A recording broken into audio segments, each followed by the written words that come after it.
Assalamualaikum warahmatullahi wabarakatuh.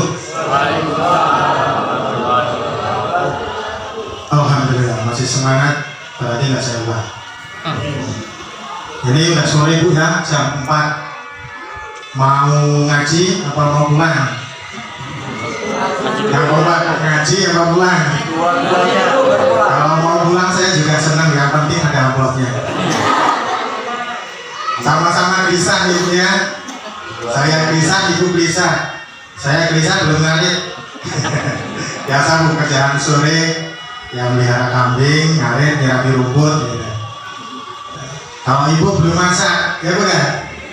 Tapi kalau belum masak agak mudah Bu, banyak rumah makan jual sayur. Kalau siang ada pasal 12, kalau sore ada pasal 5 nggak keluarnya? Nggak ada. Ya udah kita pas sampai jam 4.30 aja, karena nggak ada pasal 5. Pasal 12 itu apa Bu? Nggak makan siang. Kalau pasal 5 nggak ada. Ibu Arena pinter ini, kasih kegiatan di sore hari. Ya, baiklah Bapak Ibu yang saya hormati, kita mulai saja. Alhamdulillahirabbil alamin. Nahmaduhu wa nasta'inuhu wa na'udzu billahi min shururi anfusina wa min sayyiati a'malina. May yahdihillahu fala mudilla lahu wa may yudlilhu fala hadiya lahu. Asyhadu an la ilaha illallah wahdahu la syarika lahu wa asyhadu anna Muhammadan 'abduhu wa rasuluhu la nabiyya ba'dahu. Allahumma shalli ala Muhammad wa ala ali Muhammad kama shallaita ala ali Ibrahim wa barik ala Muhammad wa ala ali Muhammad kama barakta ala ali Ibrahim fil alamin innaka Hamidum Majid. Pada Bapak Kapolsek yang mewakili yang saya hormati, Bapak Pimpinan Daerah Muhammadiyah Kabupaten Mesuji yang saya hormati, Bapak Pimpinan Aisyah, Pimpinan Daerah Aisyah Kabupaten Mesuji yang saya hormati. Bapak ya tadi ya, apa efek udah lapar ini. Pada Ibu, kalau Ibu apa Mbak kalau NA? Boleh Ibu ya, Ibu NA, karena NA nya kayaknya udah pada punya anak ya. Belum ya, ada yang belum? Masih ada yang anak-anak. Oh ini yang baru belum ada ya. Kalau pengendang bisa ini. Yang pertama, mari kita memanjatkan puji syukur kehadirat Allah Subhanahu wa Ta'ala yang telah memberikan kenikmatan yang begitu besar kepada kita, sehingga pada sore hari ini kita masih diberikan kesehatan, diberikan kenikmatan iman, sehingga kita bisa hadir di kegiatan Muhammadiyah dan Asia serta Nasional Asia, pimpinan cabang Muhammadiyah Kecamatan Simpang Pematang. Salawat dan salam mari kita sanjung agungkan kepada junjungan kita Nabi besar Muhammad Sallallahu Alaihi Wasallam, pada keluarganya, kepada sahabatnya, dan kepada seluruh umatnya yang taat menjalankan perintahnya dan menjauhi larangannya sampai hari kemudian. Bapak Ibu yang saya hormati, yang pertama saya mengucapkan selamat kepada para pemimpin, baik itu pimpinan cabang Muhammadiyah Simpang Pematang, pimpinan cabang Aisyah Simpang Pematang, dan pimpinan cabang Nasional Asia Simpang Pematang yang baru saja dilantik. Saya memberikan semangat pada Bapak Ibu semua agar dapat menjalankan tugasnya dengan baik sampai nanti akhir periode.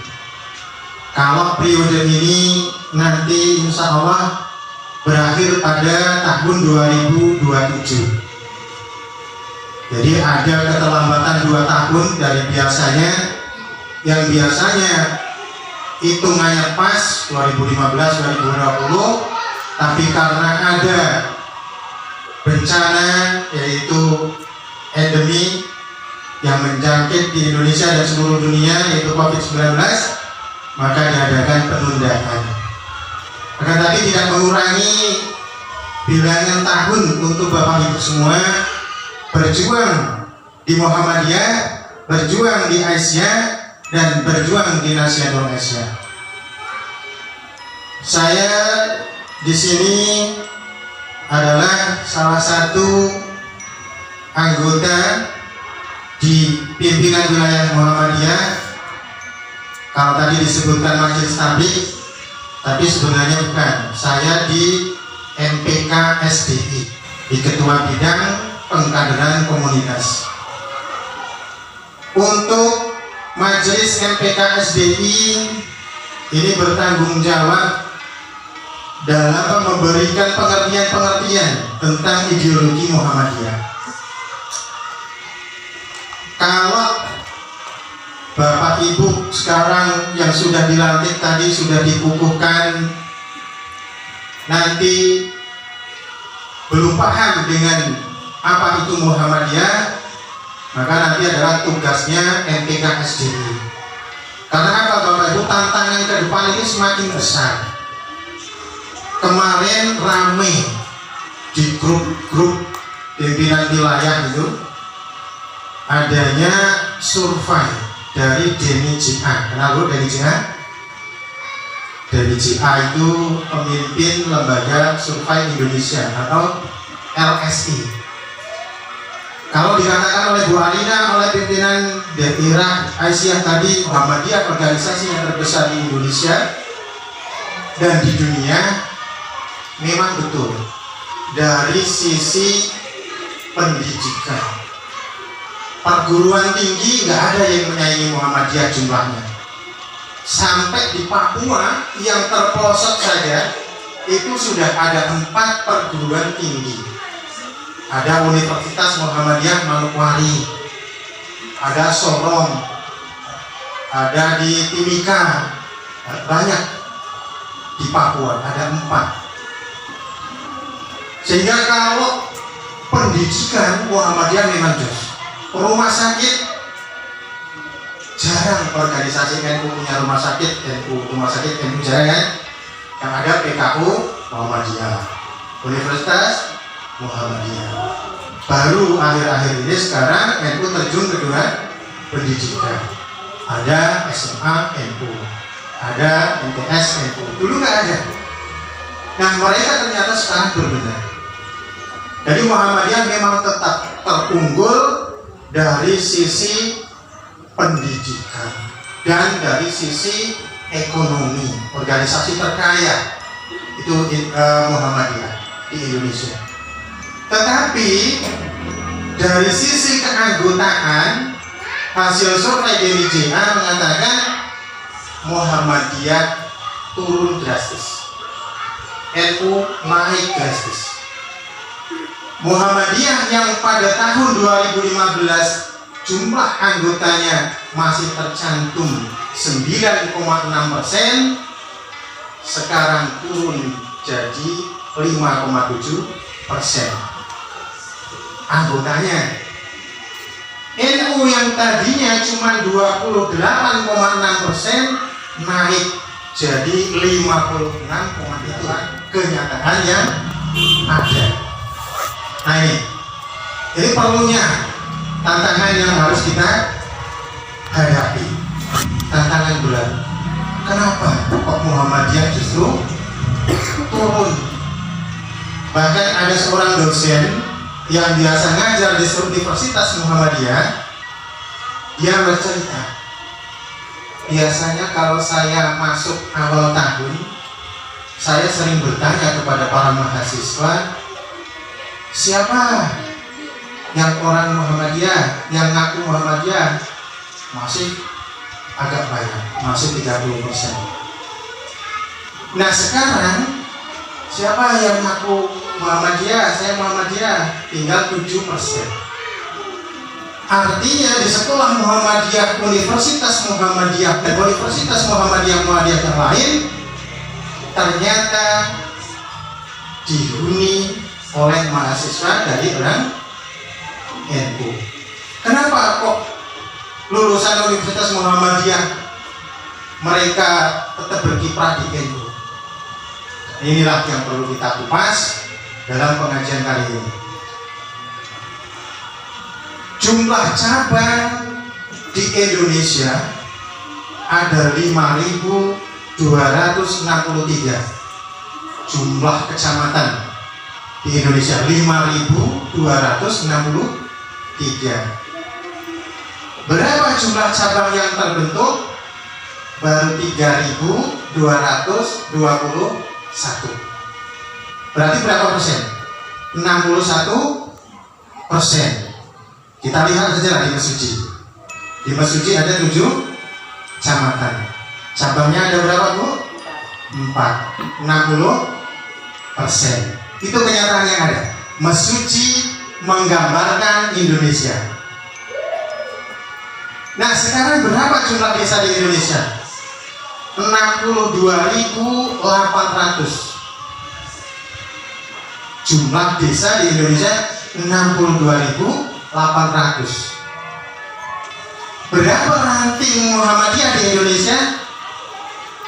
Baru 8.000. Berapa persen? 12%. Minim nggak? Desanya 62.800, rantingnya 8.000. Simpang Pematang rantingnya berapa, Bidara? Rantingnya Pak. Desanya berapa dulu desanya? 105. Desanya Simpang Pematang? Pak. 13. Rantingnya 4. Mending berapa persen? 40%, ya 30 ya? 30% Simpang Pematang. Mesuji desanya 105. Rantingnya Pancawarna, kalau dihitung Pancawarna, Labuan Makmur, Labuan Baru. Sekarang tinggal 3. Kemudian Simpang Pematang 3. 4. Tanjung Raya kayaknya cabang aja ya. Mesuji Timur masih ada 3, 4. 105 desa, paling ranting ada 15, kurang lebih 18. Walaupun ada yang cuma 1 orang di satu desa, udah tertera pimpinan ranting. Contohnya ke Bendara cuma Pak Jumari, jadi pimpinan ranting, anggota, ketua, sekretaris bendahara. Itu jadi ranting. Tangkap jabatan. Menurun. Rejo Mulyo masih ada Pak Nisila? 0, 0. Hadi Mulyo tinggal 1, udah enggak ini, udah gini. Nah, ya. Habis ranting kita. Ini tantangan berat bagi pimpinan cabang, kemudian pimpinan ranting. Kenapa? Pimpinan cabang itu adalah ujung tombak dari rekrutmen anggota, dari pengkaderan. Ini yang pertama. Tantangannya karena cabang dan ranting adalah ujung tombak dari rekrutmen anggota atau pengkaderan. Kemudian yang kedua, cabang dan ranting adalah ujung tombak dakwah. Cabang dan ranting itu ujung tombak dakwah. Yang ketiga, cabang dan ranting adalah ujung tombak ukhuwah Islamiyah dengan organisasi-organisasi yang ada di sekitarnya. Yang keempat, cabang dan ranting adalah duta Muhammadiyah di kecamatannya masing-masing. Kalau cabang dan ranting tidak giat, maka habislah Muhammadiyah, tinggal nama jaya di atas, tetapi di bawah ropos atau roboh. Oleh sebab itu, mengapa banyak orang-orang non-Muhammadiyah yang mengusik Muhammadiyah?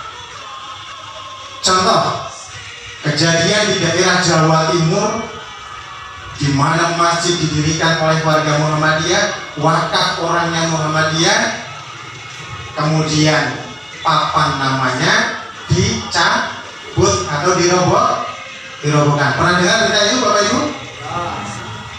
Iya. Pertama. Kedua, di daerah Jawa juga mau sholat Idul Fitri di lapangan milik Pemda ditolak oleh bupati. Walaupun toh akhirnya permasalahan itu dapat terselesaikan, akhirnya dibolehkan.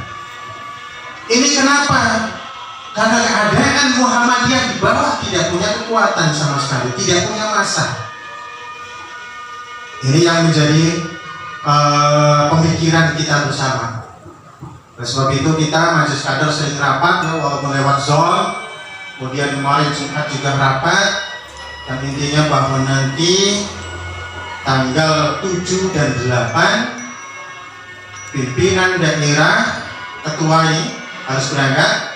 Kemudian ketua Majelis Kader, kemudian sekretaris Majelis Kader dan wakil Majelis Kader, pimpinan daerah harus berangkat untuk Raker Wil NPK SDI tanggal 7 dan 8 untuk menghadapi tantangan ini. Kenapa kok bisa terjadi seperti itu? Seperti yang saya sampaikan di atas. Pertama, rapuhnya keadaan cabang. Cabang itu rapuh karena kepengurusannya tidak lengkap. Tapi 7 orang nggak boleh diambil ke majelis. Sementara harus ambil 13 majelis lagi minimal. Sudah nemu orangnya kira-kira? Belum. Tuh, penyebabnya seperti itu. 7 orang yang dilantik tadi itu kedudukannya hanya ketua, wakil ketua, sekretaris 1, sekretaris 2, bendahara 1, bendahara 2. Tidak untuk ketua majelis. Karena nanti wakil ketua membawahi dari ketua majelis. Sementara orang-orangnya tidak ada, ya kan? Bingung juga ini Pak lagi cari orangnya ini. Nah, demikian juga dengan Aisyah, demikian juga dengan NA. 7 orang kedudukannya ketua, wakil ketua, sekretaris, bendahara. Majelis lain orang. Itulah pertama, rapuhnya organisasi Muhammadiyah di tingkat cabang dan ranting karena tidak ada orang. Kemudian yang kedua, di cabang dan ranting rata-rata untuk pemahaman tentang peraturan Muhammadiyah masih sedikit. Suatu contoh, untuk membuat kop surat kadang sekretaris masih bingung, ya kan? Untuk membuat nomor surat belum memahami nomenklatur. Nomenklaturnya kalau dari pimpinan pusat itu kan, pimpinan Muhammadiyah pusat itu nomornya berapa? 01 garis miring. Kalau ini menunjukkan pimpinan pusat berarti 1. Kalau dia pimpinan harian berarti titik 0. Kemudian selanjutnya adalah kode daripada indeks surat itu apa, untuk umum atau organisasi, kemudian baru tahun. Kemudian untuk cabang itu dia nanti pakai 4. 01 garis miring 4 titik 4 angka, ya, garis miring, terus 4 Romawi, ya. Kalau bulan nggak dicampurkan. Nah itu. Kemudiannya kurang pahamnya tingkat pemahaman organisasi itu membuat aturan kadang berjalan sendiri-sendiri.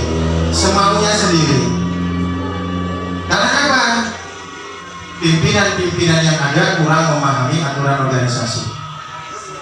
Dulu tahun 2015 saya pernah membagi tanya jawab agama jilid 1 sampai 6 untuk semua cabang, dan ideologi Muhammadiyah bukunya warna kuning, plus himpunan peraturan Muhammadiyah juga warna kuning. Coba cabang mana yang masih pegang? Pakai kan? Gak ada ya. Semuanya dulu, semua pimpinan cabang dikasih. Sisa 1 saya pegang. Nah, untuk pimpinan cabang Muhammadiyah Pak Sedang kemarin main ke rumah terkasih himpunan peraturan organisasi. Karena apa? Di Muhammadiyah itu nanti ada majelis-majelis. Yang majelis ini adalah ketuanya siapa, dan di bawah wakil ketua siapa. Kemudian kegiatannya apa saja. Kemudian bagaimana kalau bikin surat. Bagaimana dia kerjanya, ada kaidahnya masing-masing. Seperti majelis pendidikan dasar dan menengah, ada kaidah majelis pendidikan dasar menengah. Semua majelis ada kaidahnya. Nah, itu yang harus diketahui oleh pimpinan cabang, sehingga semuanya bisa merancang program kerja dan menjalankan program kerja. Cabang tidak vakum, tidak beku. Karena apa? Ada cabang yang habis ikut musda, ikut musca, bahkan ikut musil ya, ikut muswil, ikut musda, ikut musca. Selesai musca dia sekretaris nggak pernah bikin undangan, ketua nggak merintah, akhirnya nggak ada kegiatan sama sekali. Padahal di peraturan Muhammadiyah yang buku kuning itu yang nomor 88 /1.0B 2011 bahwa kegiatan cabang harus ada pengajian setingkat pimpinan ranting dan pengurus cabang minimal sebulan sekali. Itu harus ada. Ini siapa yang menjadi pimpinan cabang sekarang, adakan pengajian pimpinan ranting, kemudian gabungan dengan pimpinan cabang harian yang sudah majelis sebulan sekali. Jangan sampai tidak, karena Muhammadiyah di cabang ini adalah tim ujung tombak dari apa tadi? Dakwahnya. Ujung tombak dakwah. Kalau nggak ada pengajian sama sekali di cabang, untuk tingkat cabangnya yang menggabungkan ranting-ranting itu akan mati. Maka pentingnya bahwa di pimpinan cabang memahami organisasi. Kemudian pemahaman organisasi ini akan mengakibatkan bagusnya organisasi. Tidak ada kekisruhan internal karena masing-masing punya job. Tidak ada ini majelis kader terus ngurusi sekolahan, itu nggak ada. Yang ngurusi sekolahan bikin SK ya majelis dikdasmen, bukan majelis kader seperti itu. Karena tidak pahamnya organisasi, maka majelis kader ngurusi majelis pendidikan, kemudian majelis ekonomi ngurusi majelis tablik. Majelis tabliknya nggak berfungsi, sementara majelis ekonomi yang ngatur kegiatan pengajian. Ini menjadi konflik internal, yang dengan konflik internal itu menjadikan Muhammadiyah bubar. Ya nggak Pak Bapak? Permasalahan Muhammadiyah bubar karena konflik internal. Ketika si A ikut cawe-cawe di majelis yang B, maka otomatis majelis yang B merasa saya tidak dipakai. Akhirnya mundur pelan. Kemana dia cari organisasi lain yang nyaman, yang merasa dihargai, yang merasa dihormati. Itu habisnya warga Muhammadiyah seperti itu.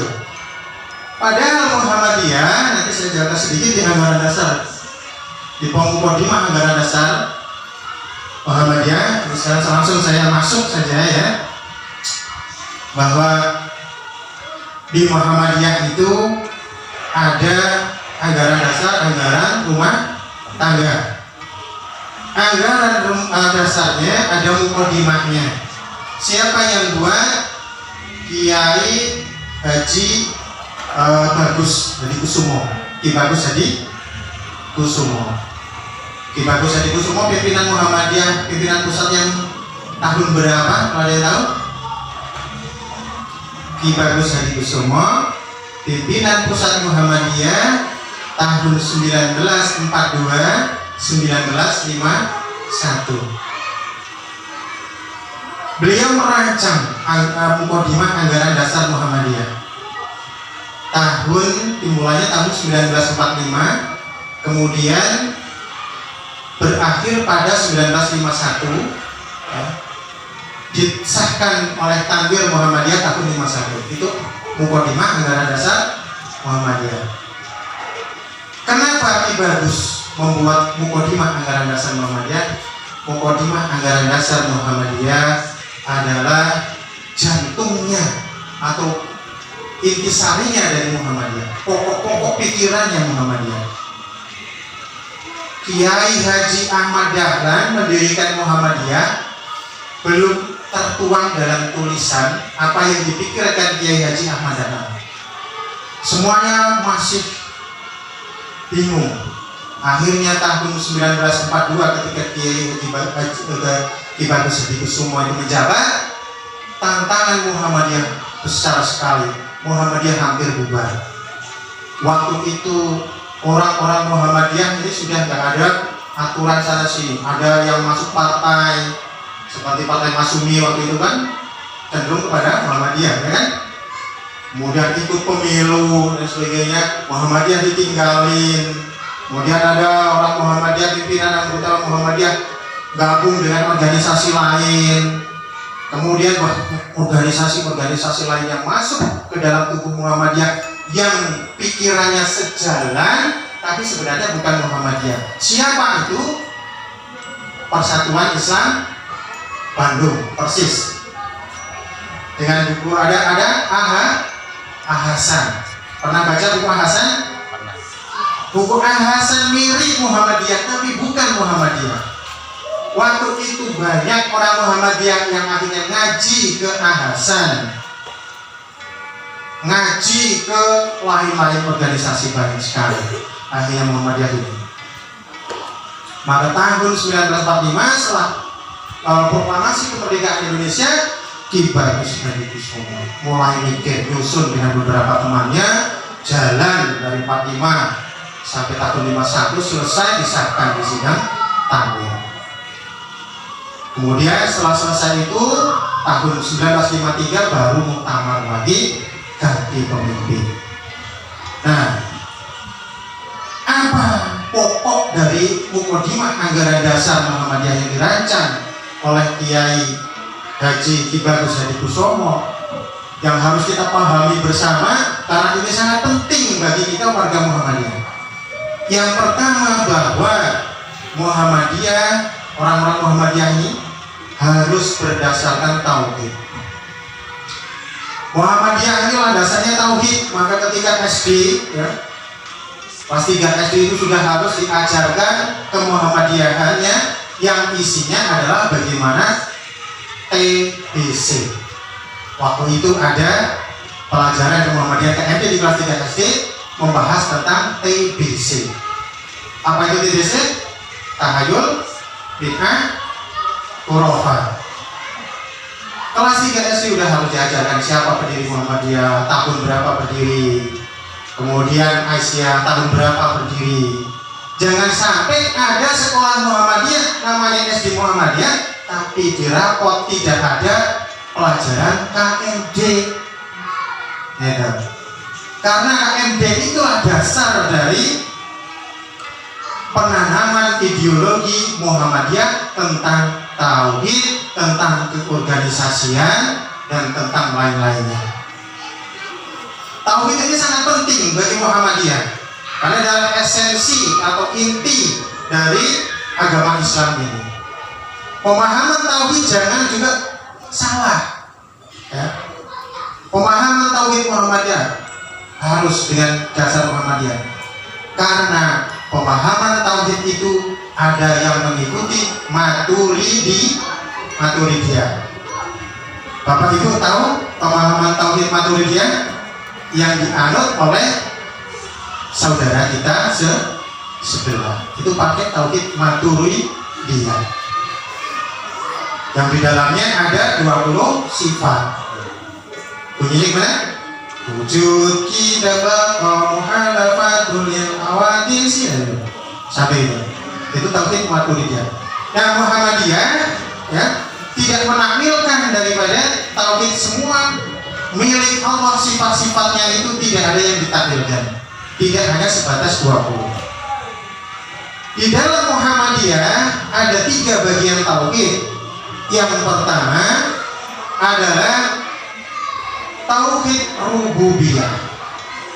Muhammadiyah mengakui bahwa ada Tuhan, ada Allah yang menciptakan kita semua ini, alam, yang kemudian memelihara, kemudian menguasai seluruh alam. Itu yang pertama. Tapi tauhid rububiyah belum dikatakan sempurna, karena banyak orang yang sebenarnya dia mengakui adanya Tuhan yang mencipta, yang mengatur, memelihara, menguasai alam, tapi dia tidak lanjut kepada tauhid yang kedua, yang ketiga, sehingga banyak orang Muhammadiyah yang kadang tidak sholat. Banyak nggak Bapak Ibu? Tetap banyak. Makanya kalau kita mengikuti tauhid Muhammadiyah, setiap ada orang azan harus sholat, kecuali sudah diniatkan memang dijamak. Kalau memang ada Darul Arqam, ya di Darul Arqam itu kan kegiatannya full, maka walaupun orang dekat, orang jauh, mukim ataupun musafir boleh menjamak qashar. Itu dalam kegiatan Darul Arqam atau Baitul Arqam. Tapi kalau di luar daripada kegiatan itu, maka setiap waktu sholat orang Muhammadiyah harus terpanggil hatinya untuk mendatangi tempat sholat. Kalau ibu-ibu bisa sholat di tempat, sholat di rumah tidak bisa. Itu masuk ke dalam tauhid yang ketiga. Tauhid yang kedua apa itu? Meyakini bahwa Allah ini adalah Tuhan yang hak. Allah Tuhan yang hak, benar-benar tidak ada Tuhan lain sama sekali, wahidul, satu. Kemudian tauhid yang ketiga adalah tauhid uluhiyah. Kalau yang kedua tadi fa'lam annahu la ilaha illallah, mengakui Allah Tuhan satu-satunya. Kemudian tauhid yang ketiga adalah menyembah Allah. Wa ma arsalna min qablika mir rasulin illa nuhi ilaihi annahu la ilaha illallah fa'buduni. Yang artinya ya, tidak aku utus rasul-rasul sebelum kamu Muhammad kecuali telah aku wahyukan kepadanya, sesungguhnya tidak ada Tuhan selain Dia, fa'budun, maka sembahlah. Itu tauhid yang ketiga. Nah, kemudian dari dasar tauhid itu ya menjadikan kita paham ada 2 pemahaman yang harus kita dapatkan. Yang pertama, bahwa kita meyakini bahwa kita di dunia ini hidup diciptakan Allah, kemudian kita wajib menyembah Allah. Kita paham bahwa nanti kita akan mempertanggungjawabkan amal kita, perbuatan kita, waktu-waktu yang kita gunakan akan dipertanggungjawabkan ke hadirat Allah Subhanahu wa Ta'ala. Oleh sebab itu kita harus mengisinya dengan yang kedua, bahwa hidup adalah untuk beribadah. Dalam Al-Quran surat Az-Zariyat ayat 56 disebutkan wa ma khalaqtul jinna wal insa illa butuh. Dan tidak aku ciptakan jin dan manusia kecuali hanya menyembah Allah. Itu tauhid, bahwa kita hidup di dunia ini akan kembali kepada Allah, akan mempertanggungjawabkan amal kita. Yang menjadi pimpinan Muhammadiyah akan ditanya bagaimana Muhammadiyah dijalankan. Yang menjadi pimpinan cabang ditanya, yang menjadi pimpinan NA ditanya, yang menjadi pimpinan Aisyah ditanya, semuanya ditanya tentang apa yang dia perbuat terhadap agama Allah. Disingkat saja. Kemudian yang kedua, pokok pikiran Muhammadiyah yang kedua dalam anggaran dasar Muhammadiyah, bahwa Muhammadiyah hidup bermasyarakat. Muhammadiyah tidak boleh bersifat eksklusif. Tidak boleh bersifat eksklusif. Apa itu eksklusif? Memisahkan diri. Kita harus bergaul. Kalau kita diundang untuk pengajian Muslimat NU misalkan 3 bulan sekali, jangan menutup diri untuk tidak datang, karena hakul muslimin al muslimin sittun. Idza kita fasallim alaihi wa adadaka fa'ajibhu. Pertama kalau ketemu salam, yang kedua kalau kita diundang wajib datang.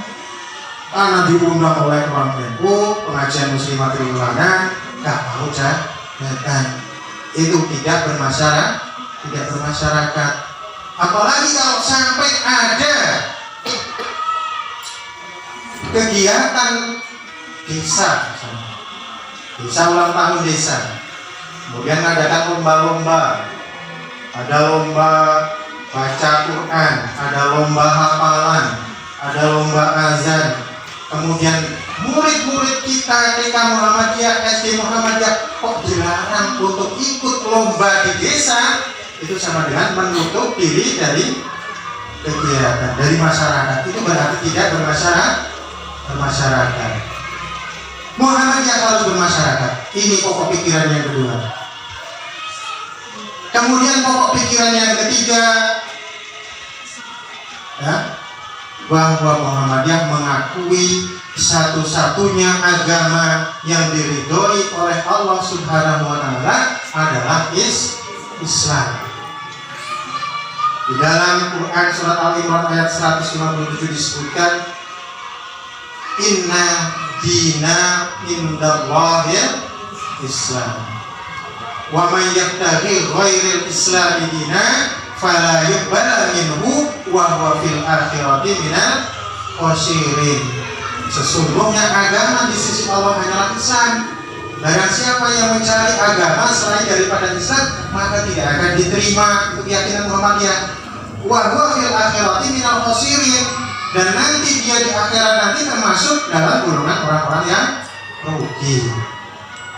Kenapa Muhammadiyah mengakui Islam satu-satunya agama yang diterima Allah? Karena ada ayatnya, yaitu surat Al-Maidah ayat 3. Apa bunyinya? Al-yawma akmaltu lakum dinakum wa atmamtu alaikum nikmati wa raditu lakumul Islam dinan. Pada hari ini al-yawma akmaltu lakum dinakum, telah aku sempurnakan untukmu agamamu, dan aku cukupkan nikmatku padamu, dan aku ridho Islam sebagai agama bagimu. Ini yang ketiga. Yang keempat, pokok pikiran Muhammadiyah dalam ajaran dasar Muhammadiyah adalah hidup bermuhammadiyah harus berjuang. Maka ada pesan Kiai Haji Ahmad Dahlan, hidup-hiduplah Muhammadiyah, jangan mencari hidup di Muhammadiyah. Tapi sayang banyak bukan kader-kader Muhammadiyah yang ada di Muhammadiyah, yang akhirnya dia hanya mencari hidup di Muhammadiyah. Muhammadiyah kaya, Universitas Muhammadiyah banyak, rumah sakit Muhammadiyah banyak. Berapa orang yang kerja, orang Muhammadiyah yang kerja di dalamnya? Sedikit. Yang lainnya non Muhammadiyah. Sehingga ada dosen Muhammadiyah yang menjadi rektor Muhammadiyah, akhirnya apa? Dengan kekuasaannya dia beli tanah atas nama UM, kemudian jadi milik sendiri karena bukan warga Muhammadiyah asli, bukan kader. Kita kecolongan banyak sekali bahwa Muhammadiyah kaya tapi isinya bukan orang Muhammadiyah. Termasuk RSPKU seperti itu juga. Sehingga ada orang Muhammadiyah berobat, dia sebagai pengurus Muhammadiyah datang ke RSPKU, kemudian minta keringanan, Pak, saya ini orang Muhammadiyah. Oh nanti Pak, urusannya nanti dengan direktur. Begitu pulang diembat, ya, udah istrinya meninggal, kemudian diembat pula mobil ambulannya di atas rata-rata. Itu oleh tenaga administrasi RSPKU Muhammadiyah. Biasanya ambulans 1,5 juta diembat 2,3 juta. Luar biasa itu. Ngaku kita orang Muhammadiyah, berjuang di Muhammadiyah, sakit berobat ke RSPKU Muhammadiyah, diembat sampai orang yang bukan Muhammadiyah yang bekerja di rumah sakit PKU Muhammadiyah. Itu karena gagalnya pengkaderan Muhammadiyah di amal usaha. Karena apa? Dari SD tidak ada pelajaran KMD tadi. Di UN pelajaran KMD berapa Bu? Endang Suyatmi sedikit kan? 2 SKS ya. Dikit sekali. Maka dari itu, ya, kita Muhammadiyah harus berjuang. Anak-anaknya disekolahkan ke pondok pesantren agar yang ada yang jadi dokter, ada yang jadi insinyur, ada yang jadi dosen, kuliah S1, S2 sampai S3. Nah, akhirnya bisa memimpin amal usaha Muhammadiyah. Di UN itu kadang bingung siapa yang mau jadi rektor. Karena apa? Dosen-dosen Muhammadiyah pada malas sekolah, tingkatnya paling ke 1, S2 sekarang toh. Jarang yang lanjut ke doktor, jarang yang lanjut ke profesor, sehingga UN sering dipegang oleh orang Muhammadiyah. Ini tantangan bagi kita bahwa Muhammadiyah harus berjuang. Berjuangnya tadi lewat pengajian mungkin tiap bulan untuk cabang undang ranting tiap seminggu sekali, ini gerakan mungkin ya untuk ke depan. Nah, kemudian ini tadi yang 4 berjuang. Yang kelima adalah harus ittiba pada Nabi, ittiba Rasul. Orang Muhammadiyah harus mengikuti ittiba Rasul, yaitu lemah lembut, ya. Kemudian semua ajaran-ajarannya harus pada dasar Al-Quran dan hadis. Orang Muhammadiyah jangan sampai ada yang saling iri, saling sikut, saling jegal. Ini yang menjadikan Muhammadiyah ini rusak karena tidak ittiba Nabi. Kemudian yang keenam, bahwa berjuang di Muhammadiyah wajib menggunakan organisasi. Organisasi ini adalah alat untuk berjuang. Organisasi Muhammadiyah bukan agama. Organisasi Muhammadiyah adalah kendaraan untuk menuju ke surga. Cuman kendaraannya Muhammadiyah ini eksekutif, kelasnya bisnis, kelasnya AC, sehingga rata-rata penumpangnya pintar-pintar, rata-rata penumpangnya sarjana, pendidikannya tinggi-tinggi, jarang dinaiki oleh umum ya. Kalau orang umum senangnya ikut yang bis ekonomi, organisasi sebelah kan bis ekonomi. Yang penting ikut gitu ya, senang dia rame-rame. Muhammadiyah memang terlalu eksekutif. Ini yang menjadikan Muhammadiyah ini menjadi turun karena akar rumput tidak berjalan dengan baik. Aturan-aturan organisasi jarang dipakai. Muhammadiyah itu landasannya ada wal takum minkum ummatu yad'una ilal khair ya'muruna bil ma'ruf wa yanhauna 'anil munkar. Wataku hendaklah ada segolongan umat yad'una ilal khair, yang mengajak. Jadi tugas kita pengurus Muhammadiyah itu mengajak, jangan mendepah ya. Cari orang untuk jadi pimpinan majelis sudah susah, sementara nggak mau pakai yang sebenarnya orang Muhammadiyah yang sudah lama. Ini harus dihindari seperti itu. Kalau orang-orang baru semua yang isi Muhammadiyah ini akhirnya dibawa, ada yang masuk dari Muhammadiyah Salafi, ada yang Muhammadiyah MTA, ngakunya Muhammadiyah tapi ajarannya MTA, ada Muhammadiyah NU.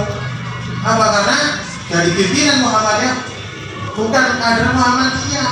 Ada seorang ketua pimpinan cabang yang bilang ke saya, Pak, aku ini sebenarnya mau NU loh Pak, tidak pimpinan Muhammadiyah. Gue bingung aku karena belajar kalau sampean Pak. Jadi dia datang ke rumah belajar. Ya. Inilah yang terjadi. Sehingga Muhammadiyah mau dibawa kemana? Muhammadiyah dibikin NU. Ada Muhammadiyah pimpin Islam Ikhwanul Muslimin PKS. Akhirnya Muhammadiyah dibawa ke masalah politik, padahal di dalam keputusan pimpinan pusat Muhammadiyah ke 101 garis miring B tahun 2011 bahwa tidak boleh Muhammadiyah dibawa ke politik. Pimpinan Muhammadiyah tidak boleh menjadi ketua organisasi politik. Kalau menjadi calon dewan boleh, itu namanya diaspora.